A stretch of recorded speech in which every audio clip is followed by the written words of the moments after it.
Person who actually got the Nobel Prize called me and said, I'm accepting this in honor of you because you really deserved it. He created a relationship with the Israeli prime minister that no other president has in decades. I have an idea. Mr. President, why don't you give him a pardon? I think Trump addressing the Knesset just proves how absurd this whole conversation is. He bragged about moving the U.S. embassy to Jerusalem. He rewarded Israel's illegal annexation. He praised Miriam Edelson while also calling her Israel first. It seems to me the MAGA base is increasingly anti-Israel. We see that with Tucker Carlson, with Candace Owens and others. What's that about? Well, let me correct you on that. I don't think it's anti-Israel. A lot of it's anti-Semitic. I mean, people are losing their minds. We're talking about giving the Nobel Peace Prize, hopefully, to a guy who is declaring war on his own cities. Stephanie, you won. You have Trump derangement syndrome. Congratulations. So are you suggesting that you would allow trans athletes to compete in women's sport in the Olympics if you were governor? Look, everyone is competing in a sport and they come with abilities, and perhaps there could be, kind of a different league for them. I think we may just have seen another California Democrat candidate torpedo their campaign for governor. I mean, extraordinary. President Trump's historic role in ending the Hamas war has drawn plaudits from even his most embittered opponents. Hillary Clinton commended Trump for brokering peace, while President Obama was roundly criticised for failing to mention him in his long statement. Politics is turbulent and, above all, fickle, but history won't really have much to say about the daily squabbles we spend so much energy debating. It will, however, vividly remember the remarkable scenes of the past few days in Israel and what may prove, and it's a big may, to be the biggest deal of Trump's life. So is it time for Trump's harshest critics to recognise that even their least favourite president, if not human being, is capable of doing some good things? Is mutually lauding Netanyahu a good look, including among the MAGA base? And does Trump deserve the Nobel Peace Prize? Joining me to debate all this is from the Office Tatum podcast, Officer Tatum, TV personality Emily Austin, host of the Tara Palmeri show, Tara Palmeri, and Nerdeen Kiswani, the activist in the Within Our Lifetime protest group. And here in the studio, making his debut in my studio here in London, is the streamer Destiny. Destiny, welcome to you. And welcome to all my guests joining remotely. Well, Destiny, let me start with you, given you're here. I was watching it from early this morning, and it's very hard not to get caught up in the euphoria of the hostages being released, the families, their joy on the Palestinian side, an end to the bombing, certainly for now, the return of thousands of prisoners from Israeli jails and so on. It was a day of great celebration. Did you feel celebratory today? It's always good when war ends. It's good when conflict ends. It's good when hostages are brought home. I think regardless of how that came about, I think it's always a good thing to celebrate. What's the downside for you? It depends on what part we're talking about. I think that, if you're looking for some kind of comprehensive peace between Israel and Palestine, this deal doesn't even come close to it. Remember, this is the second time the president has told us there will be peace in the Middle East. The first time was the Abraham Accords, and clearly that didn't work. So, Trump is really good at putting together these plans that are not plans at all. They're just like backbones of plans. But when you say it didn't work, the Abraham Accords, it stood with the countries that signed up to the Abraham Accords. They have had a good working relationship with Israel as a consequence of that. Saudi Arabia has indicated it would like to join them, but it can't when this war was raging, understandably. They're looking to expand the Abraham Accords. The amount of unity from Arab countries and Muslim countries like Turkey to this peace plan has been pretty unanimous in the region. So I'm not quite sure if this plan is unworkable, what would have been a better plan? Anything that actually leads to a long-term permanent solution between Israel and Palestine. When you say the Abraham Accords worked, that's because they were involving countries that weren't really fighting with each other. I think that a lot of the Israeli peace process with other Arab states is just trying to extricate Palestine from any overall peace arrangement with any other country. The Abraham Accords did that. They kicked the can down the road. October 7th happened. It was just like the second intifada after the failures of Oslo 1 and 2. And now we're getting a deal that kind of looks like an Oslo 3 peace framework where it's a bunch of vague stuff. Nobody really knows what it means. And basically, Israel has infinite reign to kind of play with it how they want. What does it mean to de-radicalize the Palestinian Authority or de-radicalize the Gaza Strip? Who knows? Emily Austin, I felt a lot of joy seeing the hostages after 2 years of utter, unrelenting hell, finally being released, 20 of them, back to their families, and the scenes with the reunion with their families, incredibly moving. I defy anyone with a heart to not be moved by it. And I also found the scenes of jubilation amongst the Palestinians and seeing families returning, albeit back to their bombarded homes, with at least the hope now of being able to rebuild their lives, hopefully. All of that I found very euphoric. I have to say, I did blanch, not at Donald Trump being celebrated in the Knesset, but by the kind of mass adulation for Netanyahu, because I don't think he showered himself in any glory this year. Explain why you think I'm wrong. Well, honestly, I always say my fight as an American Jew is to make sure that Israel and Jews are safe and there's not all this false information going around in America. But needless to say, Israel is very torn between supporting Netanyahu or not. There's a joke that Israelis support Trump more than they support their own prime minister, which right now definitely feels that way in Israel. I will add, I don't think Netanyahu gets any credit when he does something right at all. I think whether it's something as precise as the beeper attack, he'll never get the pat on the back for doing things the right way. When it's his involvement in signing the agreement and it's Hamas who wasn't signing it, Bibi will always take the hits for that. Now, whether you like him or not, I just feel like you need to give credit where it's due. But I think, to be honest, I thought, Emily, he did get a lot of credit for the Hezbollah pager attack. That was widely seen. I would like to have thought so, but I would just say, just to finish that point, I would say that he was widely credited with having launched a very precise, very carefully planned, expertly executed dismantling of Hezbollah using pages that did not lead to mass civilian casualties. Similarly, I thought the attack on Iran, which many people thought would be catastrophic and launch World War III and so on, actually turned out to be a short-lived war, which was very precise again in its targeting, and again did not involve mass civilian casualties. The problem comes with the way he has prosecuted the war in Gaza, which has been to do none of those things, to be not remotely surgical, but to be, in many people's eyes, utterly indiscriminate, leveling 80% of Gaza to the point of total destruction, killing 70,000 people, including many tens of thousands of civilians, including over 20,000 kids. It seems to be a completely different way of waging war against your enemy to the way that he has rightly, in my opinion, got due credit for the way he dealt with Iran and Hezbollah. Yeah, I'm a numbers girl. I like to think not emotionally, but with facts. And I recently found something really interesting, and I'd love to hear your opinion on it. According to UNRWA's numbers, which I'm reluctant to trust to begin with, according to them, 73,000 structures were destroyed, right? 68,000 people were dead. By the way, I'll add the Hamas spokesman said 58,000 militants were killed, so that math is not really making sense. But per UNRWA numbers, if that is in fact true and there were 73,000 structures destroyed and 68,000 people dead, then their ratio of structure to person, I'm talking buildings, was less than one person. It's 0.9 people per structure. Emily, you've seen the pictures.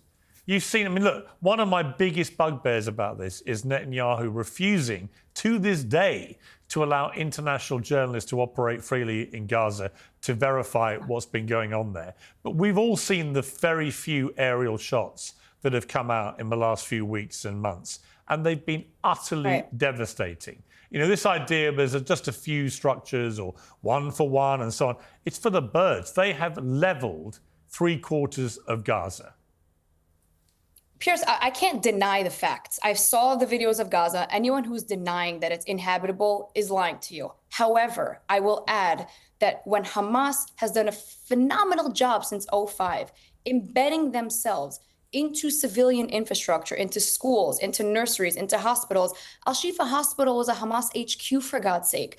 They don't really leave Israel with much of a choice. Listen, I know you're critical of Netanyahu, but I've yet to hear anyone give me a better answer than if they were in your shoes and you are fighting a military that has fully embedded themselves into infrastructure that belongs to civilians, do you now lose a war and surrender because they've made it really, really difficult to attack? I'll tell you what Israel has done.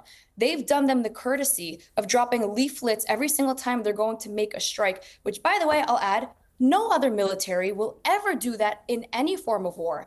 They have let aid in despite people denying that. That's a fact. They've let tons of food and aid in. Again, no other military will ever do that. Well, they waged a 3-month.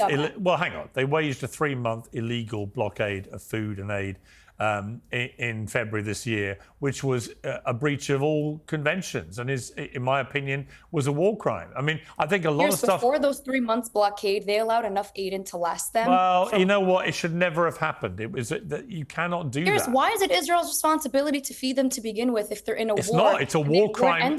It's a war crime to have a blockade. That's the point. October 7th was a war crime too. Yes, it was. Yes, but you won't get any. But Emily, you won't get any argument from me. I've always said that Hamas are a despicable terror group who committed one of the worst atrocities of modern times, and they can have no role in Gaza going forward. It's not just how the news is told, but what's left out, which concerns me. And when a friend in the business recommended I try Ground News, I gave it a go. Quite honestly, I was impressed. It does something brilliant, which most news platforms are afraid to do. It's an app and a website that lines up coverage of the same story from across the spectrum, left, right, international, and lays it all out side by side. That kind of transparency is increasingly rare and is vital. Ground News helps you to dig in and find the facts by showing you who owns each outlet, what their bias is, and which stories are being buried. Has an especially revealing blind spot feed, which services stories being reported almost exclusively by only one side of the political divide. I want to hear every side before making up my mind. Ground News makes that possible and easy. It's independent, funded by subscribers and not corporate interests, just like my show. And it's a tool that puts the power back in your hands. Go to groundnews.com/peers to claim your 40% discount to the unlimited access Vantage plan and see what everyone else is missing. That's groundnews.com/peers. It is incumbent on the only democracy in the region to actually behave at a higher level. And I've always taken issue with Israel's claim that they behaved on a superior moral plinth to any standing army. I disagree with you. Well, the best way to prove it is to let the journalists in. It's very easy to make all sorts of claims about... Journalists will have died in Gaza because when they are going to announce that they're striking and Hamas is not going to allow people to flee, Hamas would have given the journalists the courtesy of fleeing? Emily, that's not the concern of the Israeli government. They're not concerned about the safety and welfare of journalists. It is down to the individual media companies who employ these journalists about their risk assessment. But the fact remains that no journalists from CNN, from BBC, from Reuters, from AP, from any reputable news agencies are allowed into Gaza to report freely on what's happened. And until they are, the suspicion remains that they are up to stuff which they don't want the world to see. So we will see. Well, Piers, I fear we're going to uncover a lot of very bad stuff. There's videos coming out of Gaza left and right. I think the safety of the journalists was their concern. Well, they've killed a record number of journalists on Palestinian journalists. So I don't think they actually. Unfortunately, Piers, in Gaza, they throw on a vest that says journalists. Yeah, but actually, many of them were genuine journalists who were not members of Hamas who were brutally killed. And that is an outrage. Are you aware Israel drops leaflets every time they're going to commit an airstrike and Hamas does not let them evacuate? I listen. You won't get me defending Hamas about any of this, but the idea that all the 200 plus journalists had it coming because they were fake journalists is bullshit. I never said that. Well, you're implying it when you're saying they're wearing the shirt. The journalists, they all had working cell phones, by the way. The claim that Gaza has no electricity was completely a lie. The leaflets warned them. They literally had sirens letting them know to leave. How much more of a warning should Israel give before they're going to strike? Which, again, I'm going to repeat. Well, it's more of... Okay, look, I'm going to bring other panelists in. I think it's more not about the warnings. It's more about how much more bombing does it take to make your point. Let me bring in Tara Palmeri. I mean, Tara, this has been a very, I've tried to be fair with this war from the start. I always recognized Israel's right to defend itself. I felt it had a duty to defend itself. I think any other country in the world that was attacked in that way would have done something similar, certainly early on. It's the scale of what happened, particularly this year, to me became increasingly indefensible. When you start blockading and starving a civilian population in the way that Israel was doing, when you just carry on just relentless bombardment and destroying most of Gaza, when you're not achieving your aims of hostage release or defeating Hamas, none of this made any sense to me. And when you have people like Smodrich and Ben-Gvir on the Israeli government, openly talking about ethnic cleansing, kicking all the Palestinians out and taking the land, I began to feel that the mission creep was changing very, very fast. That's why I'm so thrilled that we got to where we did today, really, unexpectedly. But what is your overview about this war? I agree with you. If there was nothing to hide, then why not let international journalists in? I mean, international journalists have covered every war. They're covering the war in Ukraine, Iraq, Afghanistan. They take risks, they die. But that is the way that people find out what is actually happening on the ground there. The fact that you couldn't get aid, the blockades, people traveling for miles, for days, for just like chickpeas. I interviewed a father in Gaza that was traveling for days for that. It's just so inhumane that it's hard to even remember the start of the war, why this even started, which was an incredible aggression, horrible act of Hamas, just attacking Israel brutally, stealing hostages and killing them. But then when you get into the atrocities against the Palestinian people and how many children have died, you've really lost the plot in so many ways. And then, there are some of these videos where you see Benjamin Netanyahu sort of like berating these creators that are pro-Israel, and they're saying you really have to protect us more in the press. You have to be pushing our side more and more. You realize it's really become a propaganda game in a way, and Israel lost. I mean, the rest of the world is condemning them for war crimes. UN organizations saying it's a genocide.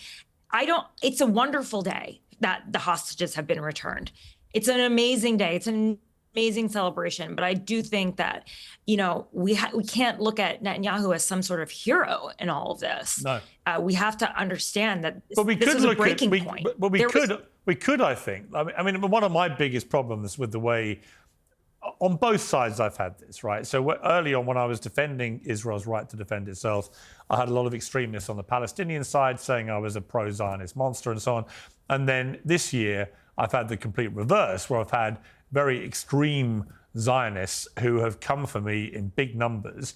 And their tactic has been to brand any criticism of Netanyahu or his government, which some of whom are absolute headbangers like Ben-Gvir and Smodrich, that if you criticize them at all, you must be anti-Semitic. You must hate Jewish people. As a Jew, I want to say that's foolish. Yeah. I don't correlate criticism with anti-Semitism. I just want to make that very clear. Yeah, I know you would never do that, but I'm sure you've seen it, Emily. It's been a really insidious thing to have to experience, because I have never had anything but positive thoughts about Jewish people, about Israel, actually. I love the country. I've been there.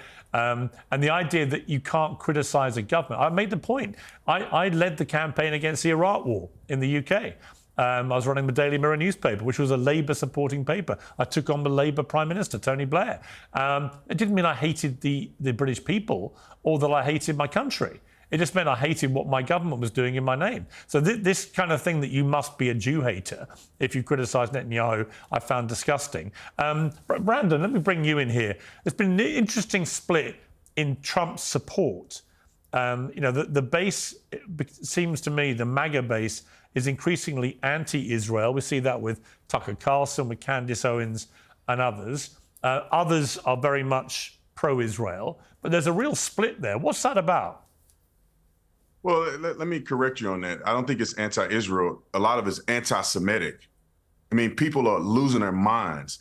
And I almost had a stroke listening to the capitulation to the foolery in Gaza and Israel. Israel don't owe them anything. Why are we confused about this? They came over and they slaughtered all these people. They took people hostage. They don't owe them nothing. They could starve them to death if they wanted to. That's their decision, in my personal opinion, because they're reasonable. They send out leaflets and the lies about the media. They don't allow journalists in. Where's all this propaganda coming from? They don't allow them in. I see videos of kids. I see buildings coming down. Where's all this coming from? They don't allow propaganda. Look. Well, listen, but Brandon, it's a real reason. It is actually a fact they don't allow journalists in. No, but unless you are a friendly journalist embedded with the IDF, you're not allowed in. It's inconsequential. because Well, there's it's not enough though, is it? Because information how that do we you- know the truth? I believe it's inconsequential. You know the truth. You see the propaganda coming out of Gaza. You see, and then But that's journalists not the get killed truth. and people are complaining. Propaganda is Journalists not get killed and truth. then people complain. I see propaganda But, on all sides, and in my experience of propaganda in war, the What only is way... the truth? No, but We hang on, will Brandon, find out. The Let me only say way, this. Brandon, the only way to counter propaganda from all sides in a war, because it comes from all sides, the only way is to allow independent journalists to do their jobs. They don't do their job in America. So they lie every day in America. So I don't really care about that. At the end of the day, we will see now that the war is over. Let's talk about people getting $7,000 a post. Let me finish, to lie. That young are lady. featured Let me here with finish. you. And I will give you a chance to speak. Let me finish, young lady, please. Today's show is sponsored by Oxford Natural, makers of the Optimum Day and Optimum Night all-natural supplements. Thousands of Brits and Americans are already taking them with incredible results. Optimum Day boosts your energy and supports weight loss throughout the day. Optimum Night helps you relax and get deep, refreshing sleep. They have countless success stories, including from some very familiar faces. England legend Michael Owen, who lost 40 pounds, AFTV's Robbie, who lost more than 100 pounds.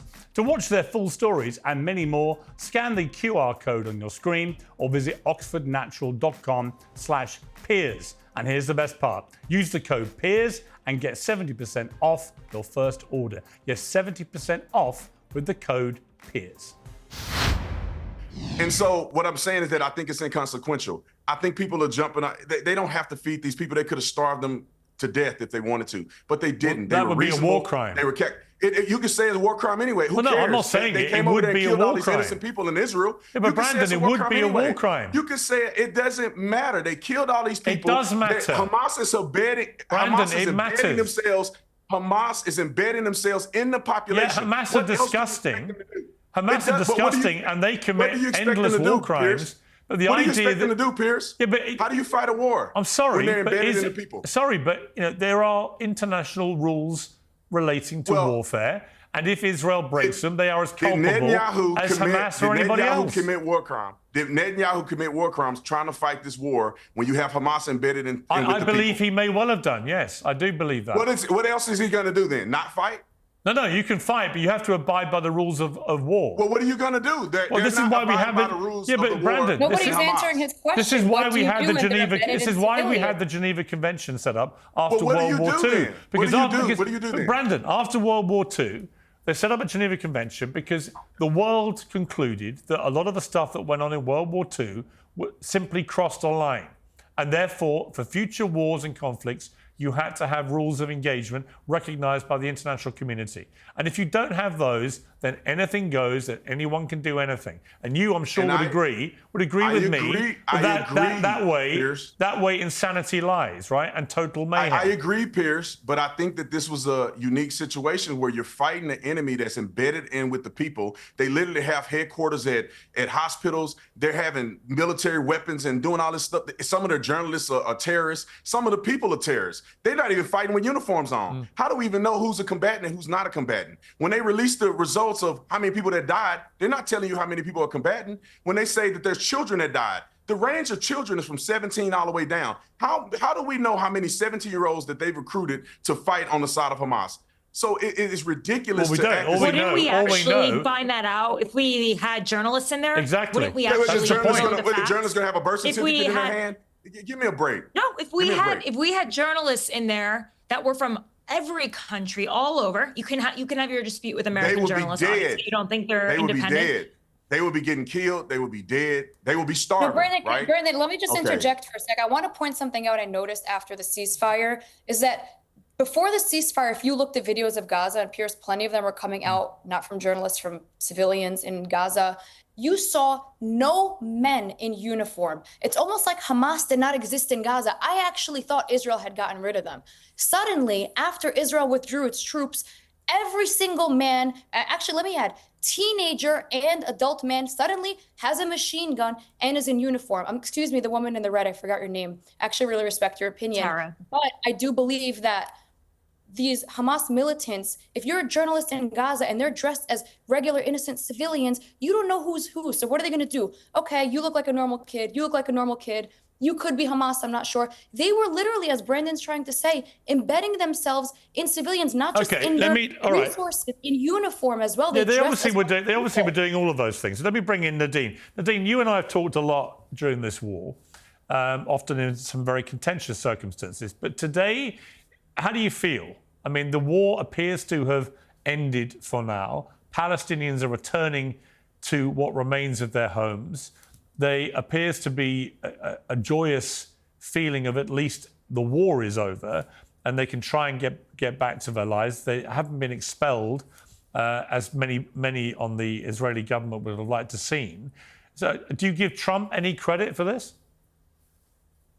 I mean, I sincerely hope that the, war is over. Palestinians have been through enough, through starvation, famine, entire bloodlines wiped out, families that'll never be, the same again. And, I just think these ceasefires aren't necessarily proof of peace. So far, they've just been pauses in the project of genocide and ethnic cleansing that began over 75 years ago with the Nakba and continues today. Under Trump, countless of Palestinians were killed. They were starved. They were displaced. And the so-called ceasefire plan didn't even include Palestinians, negotiators at all in the construction of the plan. Instead, Palestinians were forced into submission through starvation, blockade, and these U.S.-administered Gaza humanitarian fund sites where people were rounded up and targeted by Islamophobic biker gangs. And now part of these deals demand the disarmament of Hamas, which is literally impossible, since most of the weapons that Hamas happens now were delivered by Israel itself in the form of unexploded ordinances and munitions dropped on Gaza. So it feels like, this is all just a setup to extract the hostages, which Hamas said early on in October 2023 that they were willing to release all of the civilian hostages in order to just continue killing people in Gaza. Just last night, another Palestinian was killed, was shot by Israel, and also proxy, militias that are being funded and protected by Israel in Gaza are also continuing to kill Palestinians, like the Palestinian journalist Saleh al-Jafrawi, who was murdered. And I think another thing that is important to mention here is that Israel systematically, Hamas. You're a compulsive liar. $7,000, we get it. You get your pay. Keep saying that. That's a long story. Do you have any proof? Do you have any proof? Who's getting paid? Do you have any proof? Interrupting me. Who's getting paid? Not to mention that Israel systematically destroyed more hospitals, schools, water and sanitation systems, power plants, and other essential infrastructure right before withdrawing from Gaza, leaving the population. Hamas headquarters. Okay, don't all talk at once. Nerdeen, let me ask you a question. Out of interest, what should Israel have done on October the 8th by way of responding to the worst terror attack of modern times? What should Palestinians have done to respond? No, that wasn't my question. Constant killing, that wasn't my question. What should Israel have done? Is she your lawyer? I'm not sure why she's continuously interrupting me. I know you get $7,000 to sit here and spew propaganda, but that's not going to work. Nerdeen, aren't you a lawyer? Don't you know what defamation is? Do you have any proof that I have ever gotten one penny from Israel? No, if you're going to make an accusation, back it up with facts. Do you have one proof, one receipt that I received $1 from Israel, or are you just yapping out of to his question right now? I know Nerdeen, I think it's a fair. Hang on. It's a fair question, Nerdeen. You made an allegation against Emily that she's taken money to talk up for Israel. Do you have any proof of that? This is widely reported, and I would like to actually focus on the question that you talked about in regards to Gaza. I want to focus on the allegation. At the end of the day, I don't. Well, just for the record, Emily, have you accepted? Have you been paid, Emily, to talk up in Israel's favour? Zero. Nothing. Okay, so we've clarified that. Nerdeen, answer my question though. What should Israel, not the Palestinians, what should Israel have done after this appalling terror attack? I think the only way that there can be peace in the Holy Land is through accountability and through justice, not through genocide. By committing this genocide, Israel hasn't. Yeah, but I'm talking about the attempted genocide that Hamas waged. So let's talk about that first, right? What should Israel have done following the mass murder of 1,200 of its people, the wounding and maiming of 7,000 more, and the kidnapping of over 250, including Holocaust survivors and babies? What should Israel have done? What would have been the proportionate correct response by Israel after that attack? Negotiating a hostage exchange, and in return for the Palestinian hostages, would have saved a lot of bloodshed on both sides. And let's not forget that Israel employed the Hannibal Directive on October 7th. Much of the damage that has been done could only have been carried out by Apache helicopters, and All right, but do you think what Hamas did? Okay, but do you think what Hamas did on October the 7th was justified? You constantly ask me this question every time I come on your show as some sort of gotcha. I think that repression and oppression breeds resistance. I'm not living at the opposite end of a barrel of an Israeli gun. I'm not having my home destroyed to rubble. So I'm not going to tell people that have constantly faced this prior to October 7, 2023, that, resisting it is wrong or how they resisted is wrong. That's not my place. A terror attack is not resistance. It's a terror attack. Pierce, this is clear. This young lady is a propagandist. How should Israel she does not have common sense. And I'm asking you, Piers, now. How should Palestinians respond to 75 years of displacement? For over 20 years. That's 75 years of displacement. The blockade is not just a few months. Okay, it's funny. You're such a hypocrite. You're talking about me interrupting you, and now you're constantly interrupting me. Piers, okay, because it's getting crazy what you're saying. To constant incursions on Gaza, to the destruction of refugee camps in the West Bank, to the denial of the right of return, to countless war crimes. How should Palestinians respond to that? Well, my answer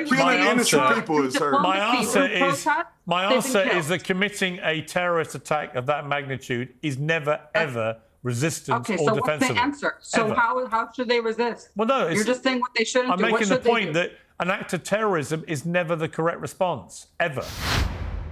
Gold is up by more than 40% in value since the beginning of this year, and today's sponsor, Birch Gold, is marking Veterans Day with a tantalizing offer: buy gold, get free silver.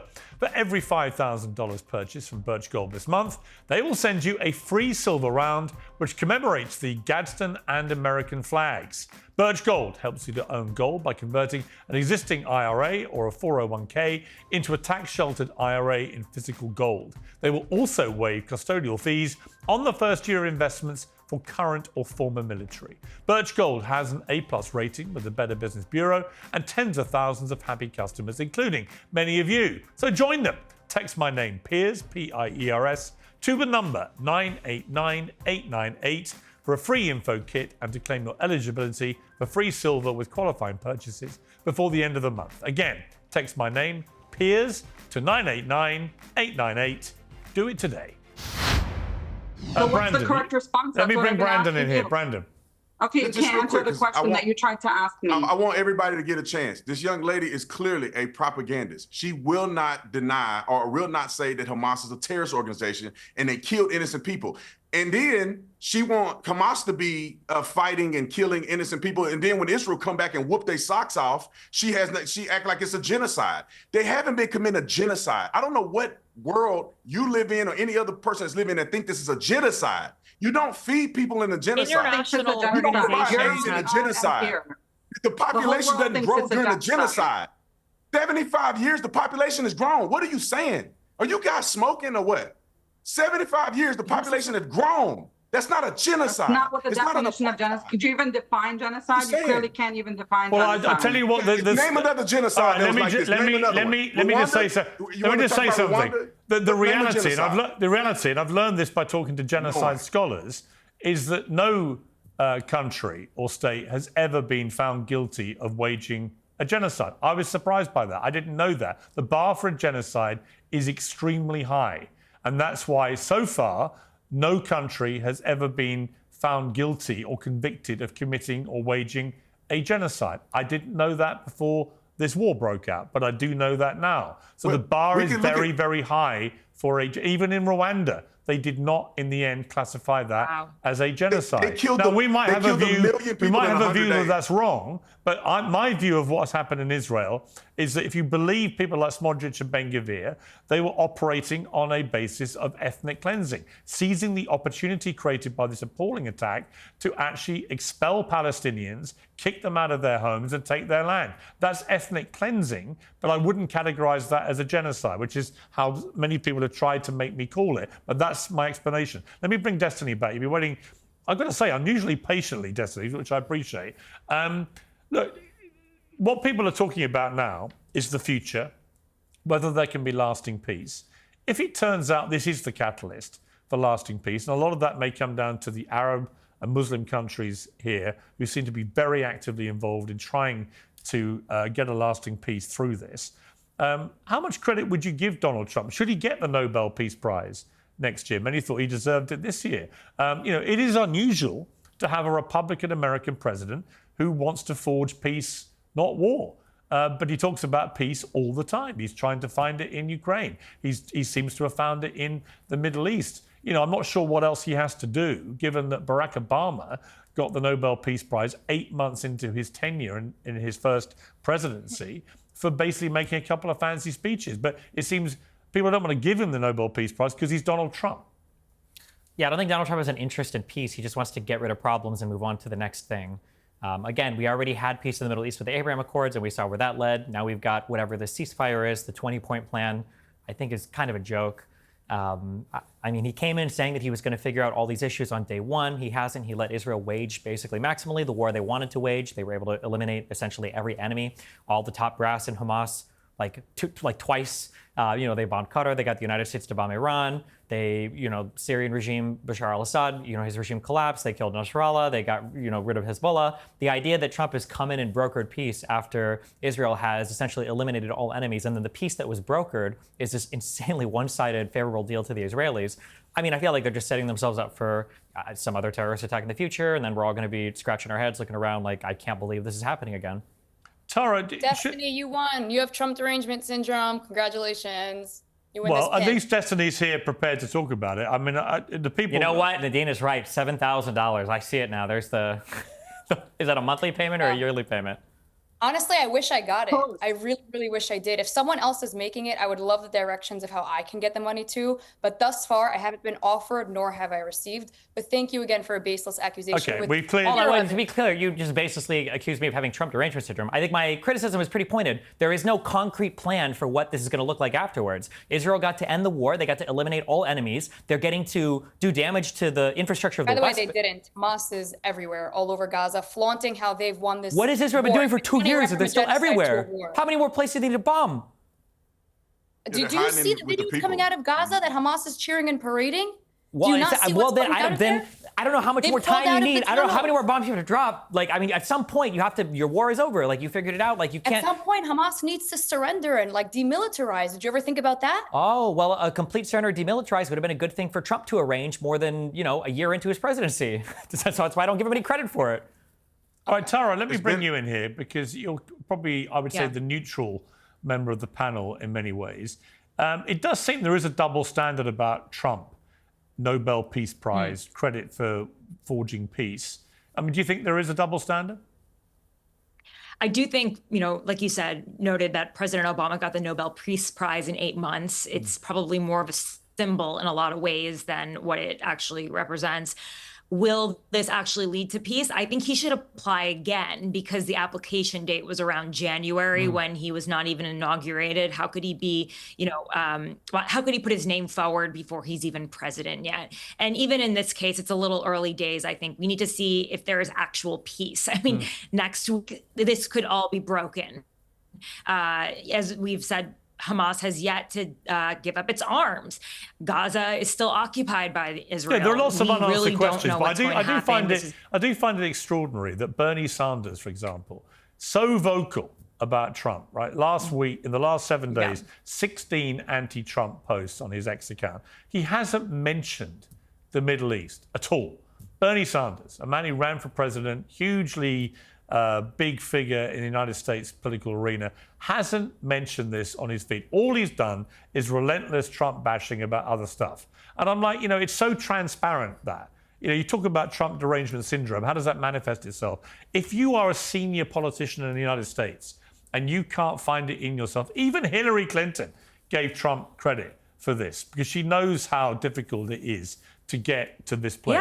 Yeah. I just think to Bernie Sanders, I asked him directly, what's stopping you saying something, anything? You're very vocal all day long about Trump.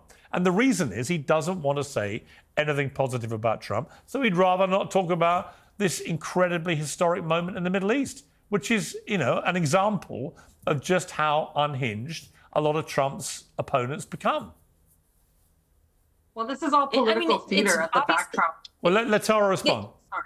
Yeah, I mean, ultimately, I think it's the fact that it feeds President Trump's ego. They find him detestable. The fact that he needs these plaudits and awards. They don't like him as a person. It's political, obviously. But yeah, this is a big deal. He got Benjamin Netanyahu in the Oval Office to apologize to Qatar. Huge. He created a relationship with the Israeli prime minister that no other president has in decades. And he was able to almost strong arm this moment that we got to right now. And yes, he deserves credit for it. But the whole question is, does it hold up? And that's why this year-long evaluation for his Nobel Peace Prize makes the most sense. He probably hates that he has to wait for it. But I think it will show if this holds up. And I think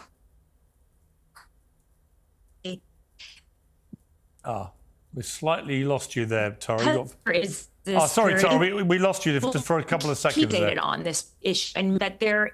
Tara, just repeat your last point because you were frozen. Oh, yeah. I'll just finish on this last point if I have... Yeah, my last point is that I hope that this period of time that it will take for them to decide if he deserves the Nobel Peace Prize will keep him fixed on the Middle East and will not just be something he can check off and, say, I did this, that it will make sure that there's actual follow through on this 20-point plan. Yeah, Brandon, do you feel there's a double standard when it comes to giving Trump credit for this kind of thing? Oh, 1,000%. I mean, I think Trump derangement is a real thing. I think these people, like for me, if there was a Democrat that negotiated this, I don't care how much I don't like these Democrats. I'd be like, this is great, man. That's a win. If Barack Obama does something good, that was great. I like when he do things well. It's our country. So I'm hoping that he gets victories. But you look at it. Look at what happened, Piers. You see people that Trump has negotiated peace, the ones who claim it was a genocide and that babies are dying, he's gotten it to stop, and they won't even celebrate that because they hate him so much. This should be a celebration, at least in part. Donald Trump is not God.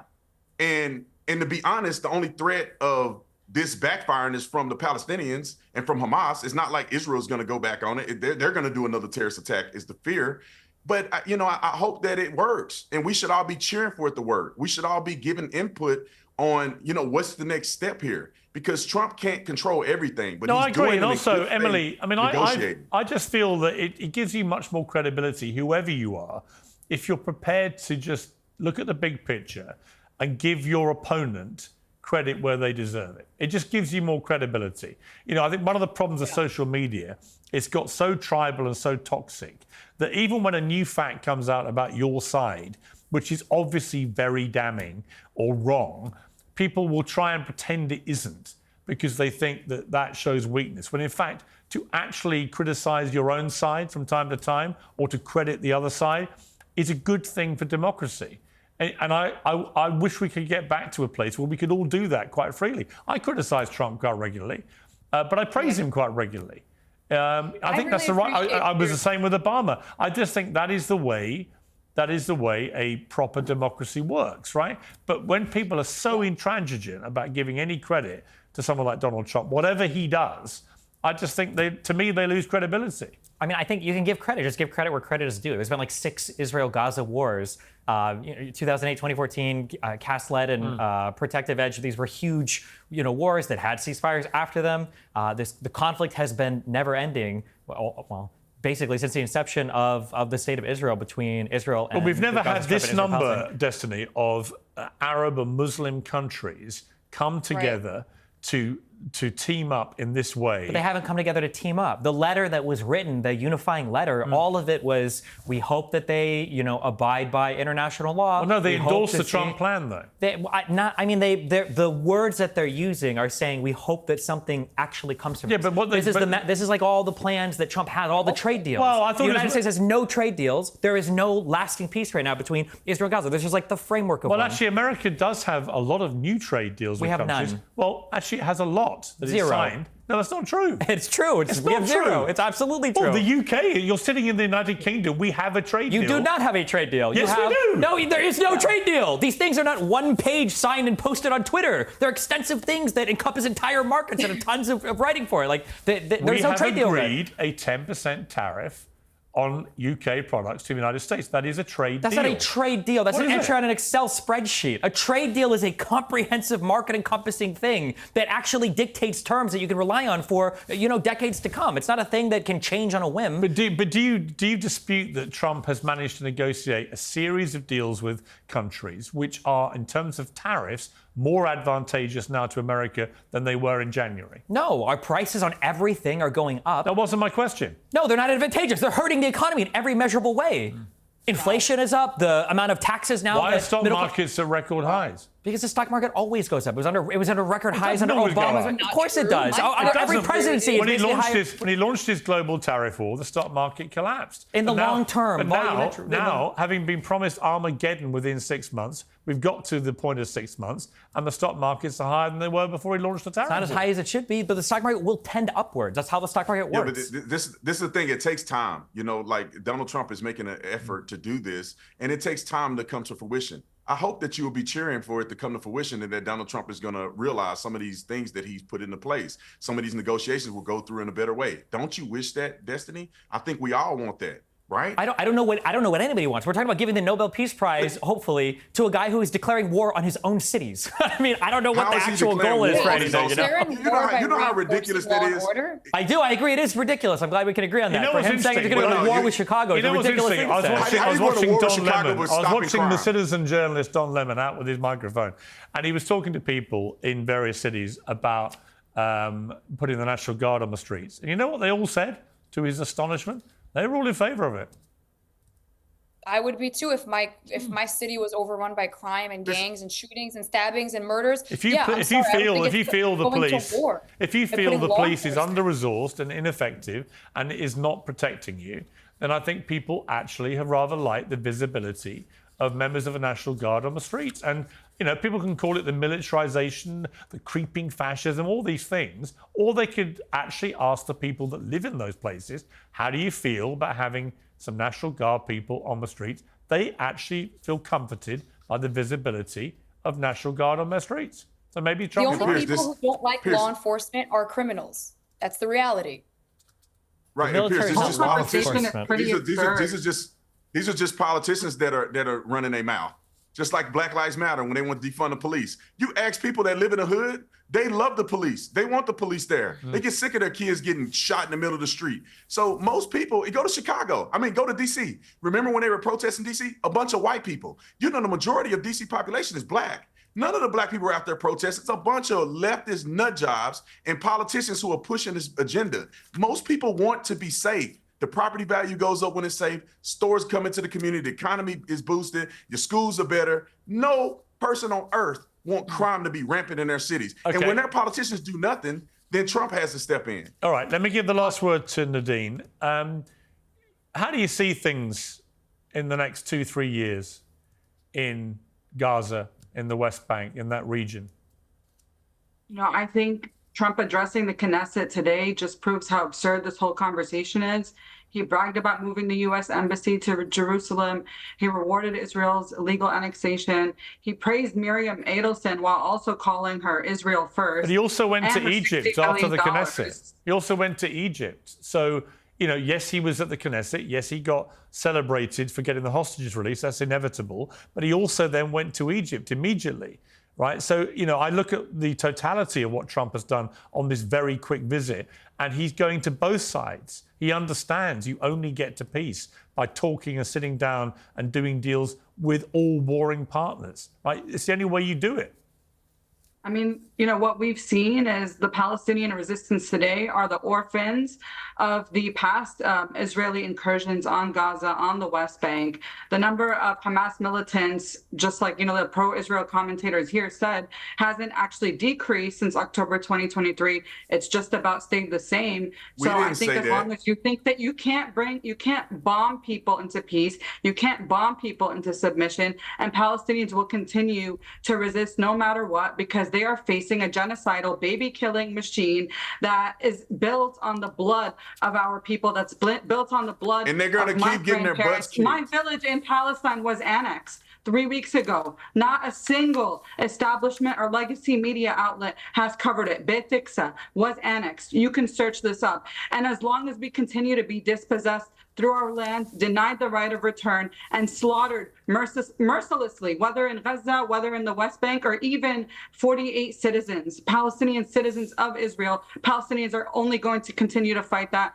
And they're going to keep getting their butts whooped. Human nature. That is just human nature. All right, we will see. I'm sorry, before we go, Piers, I want to remind you that you had Nerdeen and I on right after October 7th. I remember, yeah. Off the bat, you asked her, do you condemn October 7th? She said no. She hardly condemned 9/11. Now that we're seeing each other again face to face, Nerdeen, I was in second grade when 9/11 happened. You are a pro-Israel hack.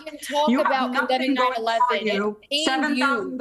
Larry Ellison can buy TikTok. Nerdeen, they can you buy are not PBS. pro-Palestine. The You are images of the pro-Hamas. burned Because when Hamas is slaughtering literal, will never when Hamas escape is people's slaughtering heads, all no the matter how Gazans much right now, propaganda you're you silent. post. Hamas is killing Nobody wants to hear Palestinians you. right Okay, now, and you are $7,000, silent because you're not pro-Palestine. Okay, well, can I just say it's good to see. It's good to see. It's good to see. It's good to see the time. It's good. Go burn things in Time Manhattan. out. It is good to see that you two have moved on with your relationship since you last appeared on a panel together, and that there is a new harmony to it, which was lacking last time. That was Israel-Palestine in a nutshell, right there. I mean, you know what? Actually, yes, and that's where we need to I get. condemn killing. Nerdeen does not. Israel, Palestine. Okay. Palestinians deranged. My people, That's my about land, right. and you just have a ridiculous. I think, you know, unusually for when a panel includes Destiny, he's ended with the most prescient point of all, probably the most pertinent point of all, which is actually, in a way, that is the problem. And we need to get to a place where we can have mutual respect. And actually, I believe one day that will be a two-state solution. The starting point is not like of 70,000 Palestinians and counting. Is not probably a lot more than that. I think the number is much higher. Point. All right. That's the starting point. I'm gonna leave it there, but thank you very much indeed, all of you, for the debate. I appreciate it. 1 week ago, Katie Porter was measuring Gavin Newsom's curtains as the poll showed her with a commanding lead in the race to become California's next governor. Then, disaster struck. Katie Porter spoke to a journalist who had the audacity to ask her a question. But you just said you don't need those Trump voters. Well, you asked me if I needed them to win. So you don't think I feel like this is unnecessarily argumentative. What is your question? The question is the same thing I asked everybody, that this is being called the empowering voters to stop Trump's power grab. Every other candidate has answered this question. This is not correct. And I said I support it. So, and the question is, what do you say to the 40% of voters who voted for Trump? Oh, I'm happy to say that. It's the do you need them to win part that I don't understand. I'm happy to answer the question as you have it written, and I'll answer it. And we've also asked the other candidates, do you think you need any of those 40% of California voters to win? And you're saying, no, you don't. No, I'm saying I'm going to try to win every vote I can. And what I'm saying to you is that... Well, to those voters, okay, so you... I don't want to keep doing this. I'm going to call it. Well, Porter's prickly response to that simple question set her win probability on an historic downward spiral, cratering in just days from 40 to 16%. The ensuing Porter pylon has brought with it a swirl of claims about disharmony among her team, and millions have viewed this clip of Porter yelling at a staffer who encroached on her Zoom shot. The state could lose... Get out of my fucking shot. I wanted to tell you that that's actually incorrect. It's not that it's electric vehicles. It's that if we don't meet the commitments under the Paris Climate Accord. Okay, it does. Okay, you also were in my shot before that. Stay out of my shot. Wow. Well, we invited Katie Porter to have a second go at answering questions here on Uncensored, but she declined. So in the interest of fairness and democracy, we invited her two leading opponents on both sides instead. In a moment, I'll talk to Republican candidate Steve Hilton. But first, I'm joined by the California Democratic Party's Vice Chair, Betty Yee. Well, Betty, welcome to Uncensored. You posted on X following that a first interview with CBS. After watching the interview, it's clear Katie Porter doesn't have the temperament to be governor. As a candidate, I welcome the hard questions. The next governor must be accessible and transparent. No place for temper tantrums. No place for dodging the public's right to know. And you then added in another post, Katie Porter is a weak, self-destructive candidate, unfit to lead California. Mistakes are too high for her to stay in this race. It's time for her to drop out of the race. So no holding back there. What is it about the clips that have come out that sent you over the edge in terms of her ability to stay in the race? Well, thank you, Piers. Look, as a woman candidate, I know that we are held to double standards, and I believe Katie Porter failed to hold up to that standard. As a candidate, we reach out to all voters to try to make a persuasive case to earn their support. And I just believe that her temperament and frankly, just not being responsive to the reporter was just not cutting it. I did the Bill Maher show with her a while ago, last year, and got into a debate with her about Riley Gaines, who's been, campaigning against trans activists trying to erode women's rights in sport. And she got very prickly then. But what I was struck by was that the very liberal audience totally disagreed with her. But I remember then, and we'll take a little look at a bit of this now. Let's have a look first. Talked about people, using things to kind of get likes and get clicks. That's not what she's doing. I've got no truck for Riley Gaines personally, but all I've seen her do is stand up for women's rights to fairness and equality. Well, she actually competed against Leah Thomas, and it was obviously unfair. Leah Thomas won one of the races in the NCAA championships by 50 seconds against a bunch of biological females who simply couldn't keep up. That cannot be right. It cannot be fair. That is something that I think our sporting bodies should be dealing with. And by the way, Riley is speaking up for herself, and that is her prerogative, and I respect her free speech. I think she's speaking up for pretty much every female athlete in the world. Wasn't that... Out of interest, Betty Yee, what is your view of trans athletes in women's sport? Well, I think I always want to be sure that we are being inclusive in sports. And so I think there are ways to still have them participate in sports and try to quell, just some of the controversy around it. I think everyone has an opportunity to participate in sports. Right. That wasn't really the question. It's whether you think trans athletes should compete in women's sport. Well, I think we need to learn more about just how we can enable them to participate.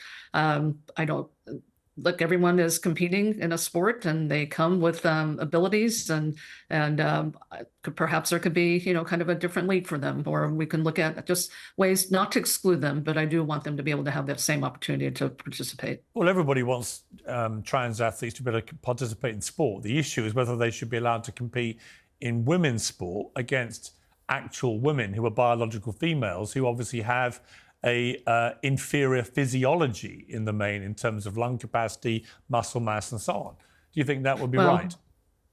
They are now part of, they have been through a transition, a physical transition, and I do believe that they should be able to participate with other female athletes. Wow, well, you've got the Olympics coming to California, to LA. So are you suggesting that you would allow trans athletes to compete in women's sport in the Olympics if you were governor?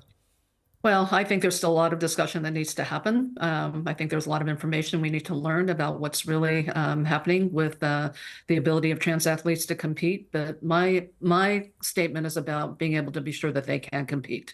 And right now, but my question is whether you think they should compete in women's sport in the Olympics, because it's coming to LA, so it's relevant. I think transgender female athletes are women athletes, and they should be able to compete. Really? So if you were governor of California, you would support biological males who identify as women competing in women's sport in the Olympics? They are now identified as transgender female. And you think that makes, and you think it's fair that they should then compete in women's sport? I think they should be able to compete in women's sports, but I also think that there is still some discussion about whether they should compete in the same field. But I just want them to be able to participate. Sure, I'm sure you do. Why, out of interest, why do you think we separate the sexes in the Olympics? Well, because they do come with different attributes in terms of physicality. And so you accept that we separate the sexes because men have a physical advantage over women? I know about an advantage in some sports, yes. In other sports, maybe not. Can you think of a single sport in the Olympics where men would not have an advantage over women, with the exception potentially of archery? I think you can see female athletes where, particularly in track and field, where agility is probably... Hang on, are you suggesting that women... So hang on. You think that women could compete against men in track and field, like in 100 meters, 200 meters, 10,000 meters? Do you? Perhaps. I'm not a sports expert. But... Of course they couldn't. Have you seen the times that women and men record in the Olympics for all track and field events? Have you watched Usain Bolt when he smashed the world record for the 100 meters? Yes. So you think women could run against Usain Bolt, for example, at his peak, and that would be fair? I think, look, I'm just going to say this. There's a lot of misinformation about the ability of transgender athletes. That wasn't my question. My question was, you've got the Olympics coming to your state. Yes. You want to be the California governor. I am actually a resident in California, in Los Angeles. So I'm very curious about your response to how you would want the Olympics to be conducted, which would be fair and equitable for women. But it seems to me like you would like to remove any sexual differentiation between the Olympic sports and let them all compete. It would be gender neutral, wouldn't it, if you were governor? Well, I want to be sure that everyone has the ability to compete. Right, but would you have a gender neutral Olympics where you wouldn't have male and female sport then? You just have one that everyone could join in. Well, I don't think we're going to get that tomorrow, but I think it's a conversation worth having. You think it's a conversation worth having where you have gender neutral Olympics? Because we need to understand what the attributes are of athletes across the spectrum. But you've already said that you understand the reason they separate the sexes is that men have a physical advantage over women. That is why we separate the sexes in the Olympics. In some sports, I believe so. Tell me a sport where it would have no impact. I do believe that women are equipped to break records in track and field and some Tell other me sports one track as well. and field event where a woman would beat a man in the Olympics. Well, in fact, let me make it easier. Tell me a single track and field event in the Olympics where a woman would qualify for any of the finals. Well, I would think that in some of the in the short course, track events. Potentially. What do you mean? Like how long? It's not going to be the long races, but the shorter races. What 100 meters, 200 meters? Could be 100-meter, sure. You think, I'm sorry to Betty, but given that obviously I got you on because Katie Porter wouldn't answer questions, you genuinely think that we should have a gender-neutral 100 meters in the Olympics when it comes to California? What I am saying is I don't know that we know fully. We know fully. But why do you think... we do know fully because we know that women's 100-meter records compared to men's show that men are much, much faster over 100 meters than women. That's why we separate the sexes. Same with 200 meters, same with 400 meters, same with 5,000 meters, same with 800 meters, same with 10,000 meters. That is why we separate the sexes. If you had men and women competing in the same Olympic track and field events, women would never win a medal again. How do you not know that? Well, let me just say this. I think we can all agree that we want people to have equal opportunity to participate. I don't know that we know, frankly, just with transgender people participating in athletics, really how they would fare in competition. So I would like to be able to see full participation. And if it means having to put transgender people in a different type of division to see how they perform, we would do that. But would you, as a principle, you would quite like to see a gender-neutral Olympics when it comes to LA? If the physicality of the sexes bear true to that, including with transgender people, yes, it should be gender neutral. I don't think we know enough. You don't think we know enough about the relative physiology of men and women to work out whether they should compete separately? Certainly when transgender people transition and they are participating in athletics, I think we need to know more. Would you like boxing to be gender neutral in the Olympics? No, of course not. Why not? Well, I'm not a boxing fan, and I'm not a particular big fan of the sport. It is high potential for injury and harm. Really? So how did you feel about Imam Khalif, the Algerian boxer, competing in the Paris Olympics when Imam Khalif had failed to qualify for the World, or had been disqualified from the World Championships the year before for testing positive for male chromosomes? I don't know much about boxing, Piers. I'm sorry. I don't have a view about it. Okay. Betty Yee, thank you very much indeed for joining me. I appreciate it. Well, let's go to Steve Hilton, Republican candidate for governor. Steve, welcome to Uncensored. Sometimes I do an interview where I half wonder if I'm being set up, that somebody is answering in a way so deliberately ridiculous that it's part of a prank. But I don't think that was the case. Gender-neutral Olympics is Betty Yee's clarion call for LA. It's amazing, isn't it, Piers? I think we may just have seen another California Democrat candidate torpedo their campaign for governor. I mean, extraordinary. I'll just tell you very quickly where I stand on this. In terms of the Olympics, by the way, I think that it's the IOC that sets the participation rules, and the executive of the host city or state doesn't have a say, but I'll look into that. I'm talking to Caitlyn Jenner, actually, a friend of mine, about all of these issues in relation to the Olympics. She's giving me great advice. Who is, by the way, the most sensible voice on all of this. I mean, Caitlyn, yes. When Caitlyn identified as a woman in transition, I remember Caitlyn saying that she went to compete in her local golf club tournament, and they said she could now go off the women's tees. And she went, well, that would be ridiculous. I'm still 6'3" or 4. Right. I still have the same physiology I had when I competed in the male decathlon and won gold medal. If I go off the women's tees, no woman could beat me. And she just said, look, I'll go off the men's tees. It's fine. It's no big deal. That is a pragmatic, sensible way around all these issues. But to hear somebody who wants to be the governor of California advocating for a gender-neutral Olympics, thinking that track and field in particular is where women could compete fairly against men. I mean, completely insane. I was watching it. And it's almost like one of those reaction videos. You know, if someone was taping it in your team, it's like my jaw was literally dropping. And just short form. And I think I almost said the same words that you did at the same time. What, 100 meters? Are you kidding? I mean, literally, against Usain Bolt at his peak, for example. I know. I mean, a woman would literally barely be halfway down the track.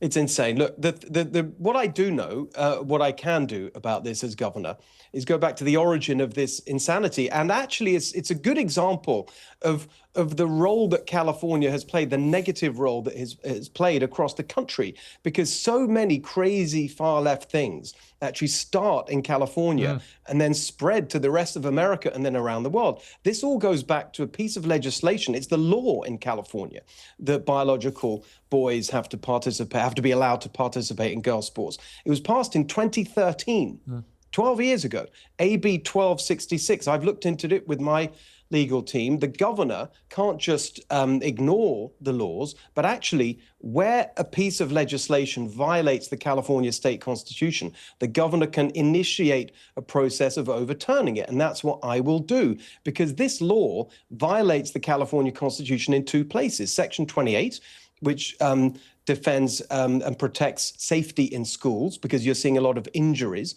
as a result of this, and Section 31, which prevents gender discrimination. And this is obviously discrimination against girls. So I'm confident that as governor, I could actually overturn that law and bring some sanity back to this whole situation. You know, a couple of weeks ago, it looked like Katie Porter might be a bit of a shoo-in.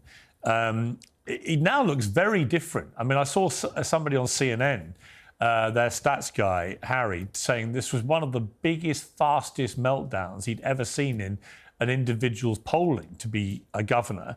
I mean, absolute depth charge. Meanwhile, a recent poll by Zogby Strategy shows you 6% ahead of her now. There's been a real shift here.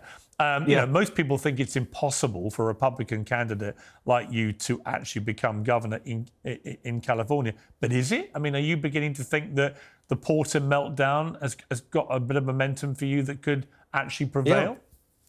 Look, Piers, I've always said it's going to be very difficult. I'm under no illusions, but it's not impossible. And here's a couple of things. First of all, after this 15 years now of one-party rule in California, Democrats have controlled, they've had the governor's office, the state legislature, they run all the big cities. There's no one else to blame, and the results are terrible. And it's not, and people around the world, obviously, the very visible problems of California misrule are very apparent, you know, the homelessness and the crime and so on. But actually, on a daily basis, everything else is even more of a disaster. Right now, we have the highest unemployment rate in all of America and the highest poverty rate, the highest housing costs, the highest cost for gas, electricity, water, you name it, the worst business climate. Everything's a disaster.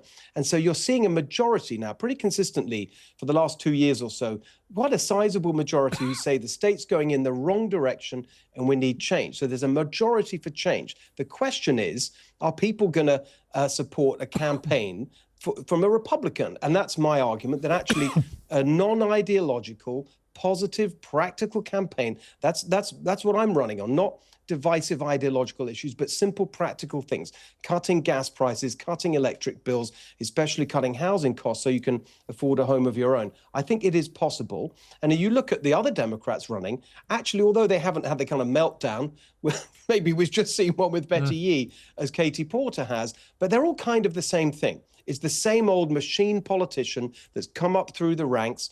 They all toe the party line. They're controlled by the unions.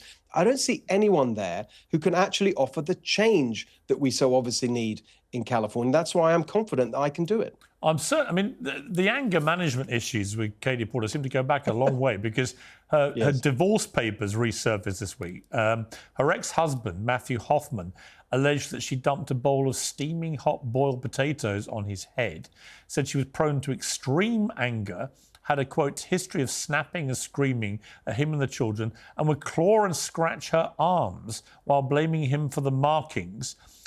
He said that Porter wouldn't let him have a cell phone because she said, quotes, "You're too effing dumb to operate it." And so it goes on. And then you see the clips of her screaming at the staffers for getting in her shot. You see the way she tried to deal with that journalist for asking perfectly reasonable questions that she'd asked of every candidate.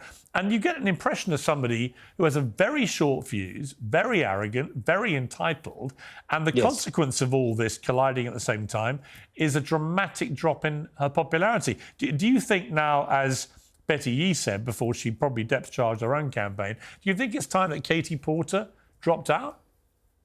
Well, any normal person would say that. But what's been interesting, and it shows you how things operate with this Democrat machine in California, just in the last few days since this meltdown, you've seen day after day people coming out in support, not people, organizations, the unions to be precise. Unions have come out and said, and I'll just tell you the kinds of things they're saying. We don't need someone who's polite. We need a fighter in California. Katie Porter's our fighter. She may not be the most polished. She may be not the most polite, but she's the, etc. Right? So the unions are rolling in behind her. So I'm not sure that she will drop out, but I don't think there's any prospect that she's going to actually get to the. We have a system in California. It's called the top two system. So you don't have a Republican and a Democrat primary. Everyone's on the same ballot, and the two top candidates go forward. Right now, all the polls show me as being one of the top two. Up until now, it's been Katie Porter. I think we're looking at another Democrat coming in, and it feels as if the machine is moving behind a guy called Alex Padilla, who is the current U.S. Senator for California. Seems to me they're trying to recruit him almost to get into the race. But my argument is it doesn't really matter who they put up. It is time for change in California. How can a Democrat come and clean up the mess that they made? And on balance, do you think Betty Yee may have to withdraw her candidacy after what we just witnessed? Well, again, there is a constituency for those views, I'm sad to report, here in California. But most normal people, I mean, even in California, the majority who think that biological boys should not compete in girls' sports is very large. I think across the country, it's like 85, 90%. In California, it's 65, 70%, if I'm right in remembering those numbers. So I think that, again, the activists and the real core of the Democrat machine will think that she did a good job, honestly, which is stunning, but that's how far. You know what, things have Steve? gone I've got off a new track. book coming out called Woke is Dead. And I actually make the point it's not actually dead yet. It will keep popping up with outrageously ridiculous things that people are going to say and do but the public tolerance of them is Yes, rapidly exactly. diminishing. In other words, they're like weeds in a garden. When they pop up, they have to be dealt with. I've got a feeling when Betty Yee sees the reaction to what she has said about the Olympics coming to California and how she would like it to be gender neutral, particularly in the 100 meters, the ridicule that is going to fall on her head is going to be such that I suspect her position as a candidate will become untenable pretty quickly. And that's because actually the woke ideology at its core is ridiculous. And we've just seen a clear example of how ridiculous it can be. Steve Hilton, great to talk to you. Thank you very much. Piers Morgan Uncensored is proudly independent. The only boss around here is me. If you enjoy our show, we ask for only one simple thing. Hit subscribe on YouTube and follow Piers Morgan Uncensored on Spotify and Apple Podcasts. And in return, we will continue our mission to inform, irritate and entertain. And we'll do it all for free. Independent, uncensored media has never been more critical, and we couldn't do it without you.